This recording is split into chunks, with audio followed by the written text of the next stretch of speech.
प्रभु की स्तुति करो। हमारे प्रभु यीशु मसीह के गौरवशाली नाम में हमारी होसैना मिनिस्ट्रीज की ओर से आप सभी को हार्दिक बधाई। प्रभु आपको आशीर्वाद दें और समृद्ध करें। वो इस दिन आपके सभी कार्यों में सफल बनाए और आपको नए मार्गों पर ले जाए। प्रभु हम में अपनी इच्छा, योजना और उद्देश्य को पूरा करें। प्रियजनों, आज मैं पवित्र शास्त्र से एक सुंदर श्लोक पढ़ूंगा। ध्यान से सुनो। मैं यहेजकेल की पुस्तक अध्याय 34 श्लोक 12 से पढ़ रहा हूं। जैसे चरवाहा अपने झुंड को उस दिन ढूंढता है जब वो अपनी भेड़ों के बीच होता है जो बिखरी हुई होती है, वैसे ही मैं अपनी भेड़ों को ढूंढूंगा और उन्हें उन सभी जगहों से निकालूंगा जहां वे बादल और अंधेरे दिन में बिखरी हुई हैं। प्रियजनों, यहां देखें, सबसे उत्कृष्ट अनुभव यह है कि वो हमारे सामने एक चरवाहे के रूप में प्रकट होता है। हम उसके द्वारा भेड़ों के रूप में देखे जाते हैं, लेकिन उल्लेखनीय अनुभव यह है कि वह उन्हें कैसे खोजता और ढूंढता है। जैसे एक चरवाहा अपनी भेड़ों को ढूंढता है, वैसे ही वो हमें ढूंढता है। जब शास्त्र कहता है वो खोजता है, सृष्टि में उससे कुछ भी छिपा नहीं है ना? उसके लिए कोई छिपी जगह नहीं है ना? वो सृष्टि करता है, प्रभु है। तो फिर वो खोजता है का क्या अर्थ है? क्या इसका अर्थ ये है कि कुछ ऐसा है जो उसे दिखाई नहीं देता? क्या केवल तभी जब हम दिखाई नहीं देते हैं, जब उसे खोज करने की आवश्यकता होती है? इस प्रकार के संदेह हमारे भीतर उत्पन्न हो सकते हैं। खोजने के कार्य को भेंट के रूप में समझा जाना चाहिए। हमें इसे पहचानना और महसूस करना चाहिए। उसका हमसे मिलना, हमारे मामलों को जानना और हमारी परिस्थितियों पर प्रतिक्रिया करना, हमें ये समझना चाहिए। खोज करने का अर्थ ये नहीं है कि खोज में ऐसे जाना जैसे कि कुछ अदृश्य हो। यहां भेड़े उसकी भेड़े हैं। आप यूहन्ना के सुसमाचार में भी पढ़ेंगे, मेरी भेड़ें मेरी आवाज सुनती हैं और मेरे पीछे चलती हैं। इसलिए उसके पास उसके नाम से बुलाई गई भेड़ें हैं और वो उन भेड़ों के बारे में बोल रहा है। दुनिया के सभी लोगों के बारे में नहीं, बल्कि उसकी अपनी भेड़ों के बारे में जो उसकी आवाज सुनती है और उसका अनुसरण करती है। ये कहता है, वे बादल के दिन में बिखरी हुई थी। तो क्या उसकी नामित भेड़ों का भी बादल वाला दिन हो सकता है? क्या उसकी अपनी छुड़ाई हुई भेड़ों का भी दिन बादलों से भरा हो सकता है? प्रियजनों, यहां तक कि सबसे अधिक भक्त व्यक्ति, सबसे पवित्र व्यक्ति का भी दिन बादलों से भरा होगा। उस बादलों से भरे दिन में परमेश्वर, हमारा स्वर्गीय पिता, चरवाहा अपनी भेड़ों को नहीं छोड़ता। वो उन्हें छोड़ता नहीं। वो अपना मुंह नहीं फेरता। वो अपनी पीठ नहीं फेरता। उसकी नामित भेड़ें जब बादलों से भरे दिन में बिखर जाती हैं, ये संकट का संकेत है। देखो, यहां तक कि परमेश्वर के जन एलिया, जिसने स्वर्ग से आग बरसाई, का भी दिन बादलों से भरा था। अब्राहम, विश्वास का नायक, उसका भी दिन बादलों से भरा था। यदि आप भक्त लोगों के जीवन का निरीक्षण करें, तो प्रत्येक विश्वासी का दिन बादलों से भरा होता है। बादलों से भरे दिन के बिना, बिना कष्ट के, बिना आंसुओं के, किसी भी विश्वासी का विश्वास का मार्ग पूरा नहीं होता। हमें ये एहसास होना चाहिए। ये कहते हुए आश्चर्यचकित या हैरान होने की आवश्यकता नहीं है कि हम अकेले ही कष्ट झेल रहे हैं, या परीक्षणों या कठिनाइयों का सामना कर रहे हैं, या बादलों से घिरे हुए हैं, या अंधकार में हैं। केवल जब परीक्षण आते हैं, तभी हम परमेश्वर के साथ सबसे अंतरंग संगति का अनुभव करते हैं। केवल कष्ट में ही हम सबक सीख सकते हैं। केवल दुख में ही हम परमेश्वर से संवाद कर सकते हैं। केवल दुख में ही हम बहुतों के लिए एक पत्र, बहुतों के लिए एक संकेत बन सकते हैं। परमेश्वर के लोग, भाई यसन्ना कहा करते थे, मैंने बहुत से दुखों को झेला है, इसलिए मैं वचन के द्वारा उन लोगों को सांत्वना देने में सक्षम हूं जो बहुत से दुखों में हैं। वो कैसे सांत्वना देने में सक्षम है? क्योंकि वो उस मार्ग पर चला। हमारे लिए बहुतों के लिए एक प्रकाश बनने के लिए, हमारे लिए बहुतों के लिए एक आश्रय बनने के लिए, हमारे लिए बहुतों को सांत्वना और साहस लाने के लिए प्रभु हमें विभिन्न मार्गों से ले जाता है। ये हमारे लिए हानिकारक नहीं है, बल्कि लाभदायक है। हमें इस पर विश्वास करना चाहिए। तो मेरे प्यारे भाइयों और बहनों, यहां लिखा है, एक बादल वाला दिन उसकी भेड़ों पर आया। उस बादल वाले दिन में आमतौर पर दुख और कठिनाइयां आती है, लेकिन वह इससे गुजरा कहा जाता है कि उसने अपनी भेड़ों से मुलाकात की और उन पर ध्यान दिया। जहां भी वे उस अंधेरे दिन या बादल वाले दिन में बिखरी हुई थी, वहां से उसने उन्हें बचाया और उन्हें वापस लाया। परमेश्वर के मेरे प्यारे बच्चों, हमारा चरवाहा कितना महान है, वो कितना दयालु और कृपालु चरवाहा है, यही हम इस आयत से समझते हैं। सच में कई उदाहरणों में हमें भी उससे सांत्वना और प्रोत्साहन मिला है। ऐसे कई अनुभव हमें याद आते हैं। उसने हागर को बुलाया, जो सूरज की तपती हुई रेगिस्तान में यात्रा कर रही थी, एक सुनसान जगह में जहां दुनिया का कोई भी आदमी नहीं देख सकता था। उसे नहीं पता था कि कहाँ जाना है या किस दिशा में आगे बढ़ना है। वहां कौन था? उस रेगिस्तान में जहां कोई भी मौजूद नहीं है और जहां रास्ते अज्ञात है। हागर भटक रही थी और लड़खड़ा रही थी, और उसने उसका नाम पुकारा। क्या ये सच नहीं है? वो नहीं है जो हमारी जनशक्ति को देखकर हमारे साथ खड़ा होता है। वो नहीं है जो हमारी संपत्ति को देखकर हमारे साथ खड़ा होता है। वो नहीं है जो हमारी ताकत और क्षमता को देखकर हमारे लिए खड़ा होता है। जब हम घर की छत पर एक अकेली गौरैया की तरह खड़े होते हैं, तो वो हमारे साथ खड़ा होता है, हमसे मिलने आता है, हमें मजबूत बनाता है और हमें अपना चलना जारी रखने की शक्ति देता है। जिस प्रभु की हम आराधना करते हैं, हमारे प्रभु यीशु मसीह, वो कोई ऐसा व्यक्ति नहीं है जो केवल इसलिए हमारे साथ है क्योंकि कोई है या कोई नहीं है, बल्कि वो सर्वशक्तिमान ईश्वर है, जिसने कहा, मैं हमेशा तुम्हारे साथ हूं, यहां तक कि युग के अंत तक। वो हमें न तो छोड़ेगा और न ही हमें भूलेगा। वो अच्छा चरवाहा है जो हमेशा हमारे साथ रहता है। अगर उसके बच्चे मुसीबत में हैं, अगर वे मुश्किलों में हैं, तो वो उन्हें ढूंढता है, उनसे मिलने जाता है और उन्हें उन परिस्थितियों से बचाता है। यही वो शब्द है जिसे हम इस श्लोक में देख रहे हैं। मैं आपको एक और शब्द याद दिलाऊंगा। ये कुछ ऐसा है जिसे हम सभी अच्छी तरह से जानते हैं। मैं ल्यूक के सुसमाचार अध्याय 19 श्लोक 10 पढ़ रहा हूं। ध्यान से सुनो। क्योंकि मनुष्य का पुत्र खोए हुए को ढूंढने और बचाने आया है, उसने उससे कहा।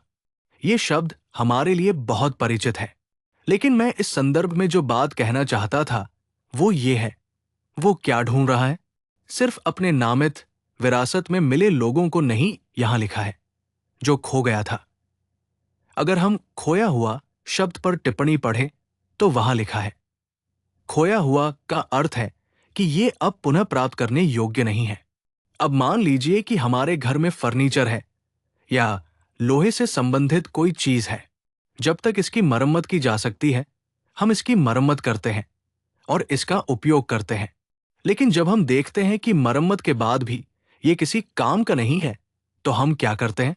हम इसे उठाकर कूड़ेदान में फेंक देते हैं या किसी और तरीके से इसका निपटान करना पसंद करते हैं। ये अब उपयोगी नहीं है, इसका दोबारा उपयोग नहीं किया जा सकता।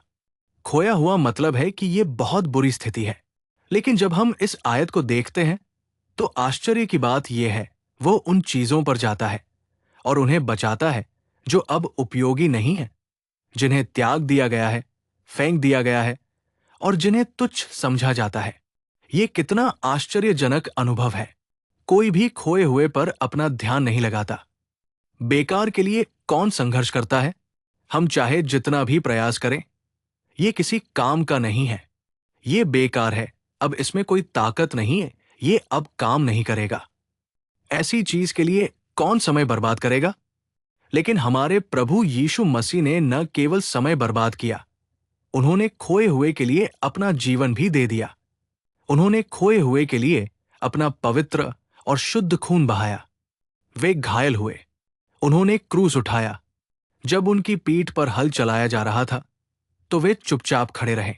प्यारे भाइयों और बहनों, तपती धूप में स्वर्ग और पृथ्वी के बीच लटकते हुए, जब उन्होंने अपनी अंतिम सांस ली तो उन्होंने क्षमा की याचना की, उद्धार की याचना की। देने वाला केवल एक है, उसका नाम है नासरत का यीशु, हमारा प्रभु। खोई हुई चीजों को ढूंढना और बचाना, खोई हुई चीजों को छुड़ाना और उन्हें उसकी पूर्व अवस्था में वापस लाना। सच में आज हम इस पवित्र परमेश्वर की आराधना कर रहे हैं। हमारे परिवार उद्धार के घराने बन गए हैं। हम उन उत्तराधिकारियों में बदल गए हैं जिन्हें उद्धार मिला है। इसका कारण क्या है? इसलिए नहीं कि हम में कोई श्रेष्ठता थी, नहीं इसलिए कि हम में कोई शक्ति या योग्यता थी।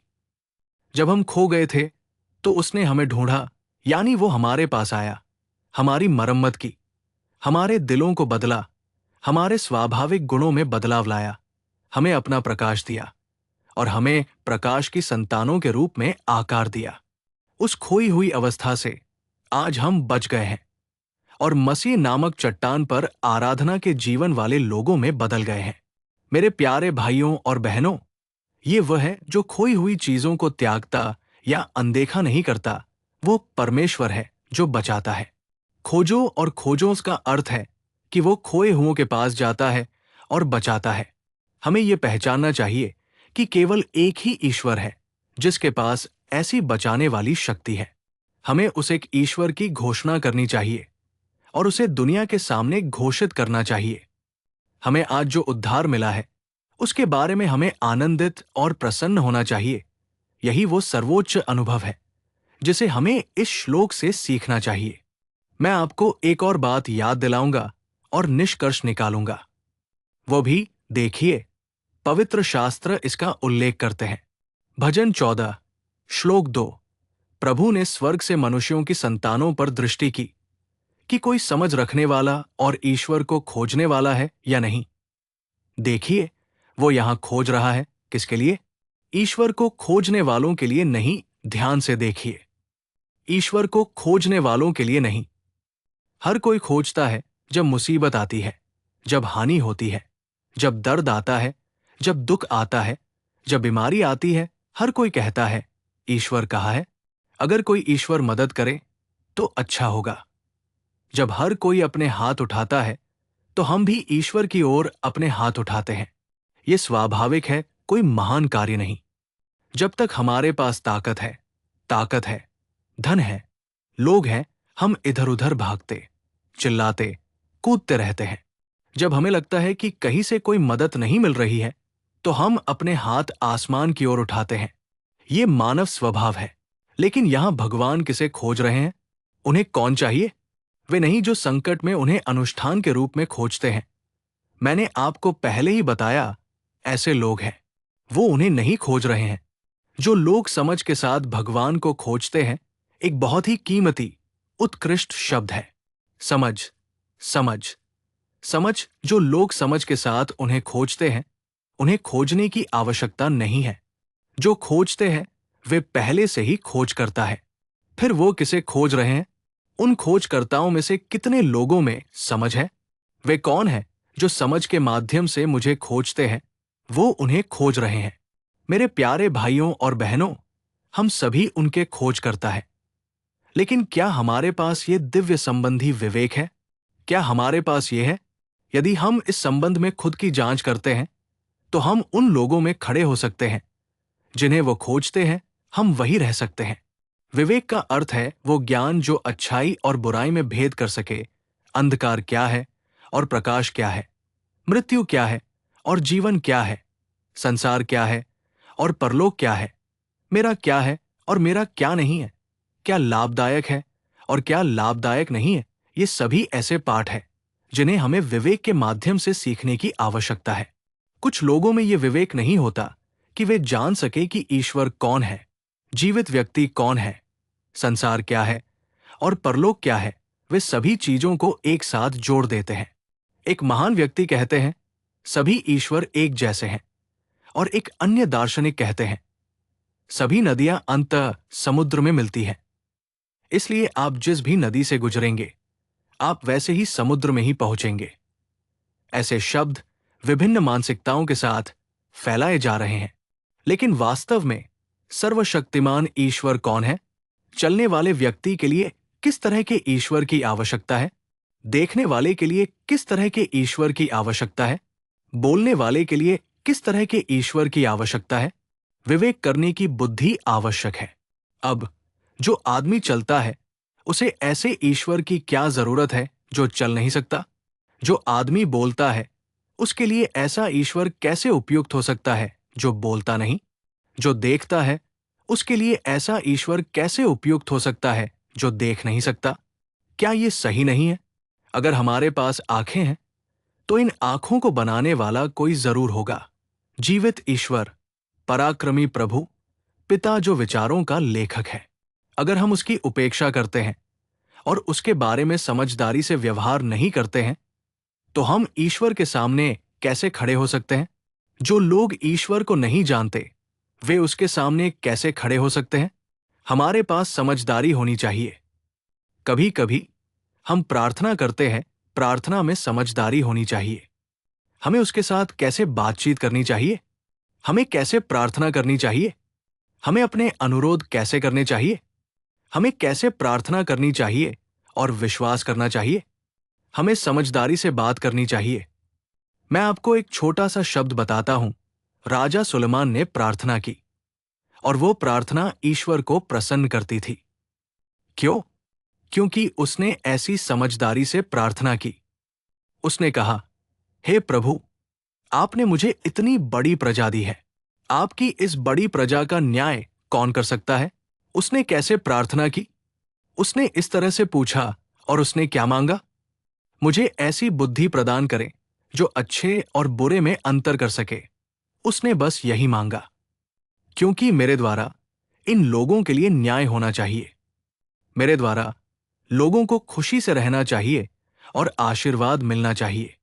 अगर मैं उन्हें ऐसा धन्य जीवन देना चाहता हूं, तो मुझे विवेक की आवश्यकता है। मेरे प्यारे भाइयों और बहनों, वो ऐसे विवेकशील लोगों को देख रहा है। वो उनके करीब आता है। हम शूनेम की स्त्री के बारे में पढ़ते हैं। वो अपने पति से कहती है, मैं जानती हूं कि परमेश्वर का वो आदमी जो हमारे घर आता रहता है, वो परमेश्वर का पवित्र आदमी है। उसे कैसे पता चला? विवेक। जो हमारे घर आता है, वो कैसा व्यक्ति है? जो परमेश्वर का आदमी आता है, वो कैसा व्यक्ति है? उनके आध्यात्मिक मूल्य क्या है? ये सब विवेक से आते हैं। हम उन्हें सांसारिक ज्ञान से नहीं पहचान सकते या सांसारिक दृष्टि से नहीं देख सकते। हमें ईश्वर से संबंधित विवेक की आवश्यकता है। हमारे घर में क्या रहना चाहिए? बाहर क्या होना चाहिए? हमें किसका आनंद लेना चाहिए? हमें किसका त्याग करना चाहिए? ये सभी विवेक के अनुभव है। जिनके पास ये विवेक है, जब वे उसे खोजते हैं, तो वो तुरंत उनके पास आता है। वो उनसे मिलने जाता है। वो भी उनका इंतजार करता है। इसलिए आज हमें ये विवेक प्राप्त करना चाहिए। हालांकि मुझे ये नहीं कहना चाहिए, कई लोग विनाश में गिर जाते हैं, कई असफलताओं का सामना करते हैं और जीवन में फूट फूट कर रोते हैं। इसका कारण विवेक की कमी है। अनावश्यक चीजों के बारे में सोचना, अनावश्यक चीजें हासिल करना, अनावश्यक चीजों को घर में रखना, सभी दुखों और घावों के बाद आंसू बहाना और खोजना हमारी तथाकथित विवेक है। इसलिए वो उन लोगों को खोज रहा है जो उसे विवेक के साथ खोजते हैं। हमें प्रभु की उपस्थिति में इस विवेक के लिए प्रार्थना करनी चाहिए। वो खोए हुए लोगों को खोज रहा है। इतना ही नहीं, उसकी भेड़ें जो बादल के दिन बिखरी हुई थी, जो मुसीबतों और परीक्षणों में है, वो उन भेड़ों को खोज रहा है, उन्हें उस बादल के दिन से छुड़ाने और बचाने के लिए।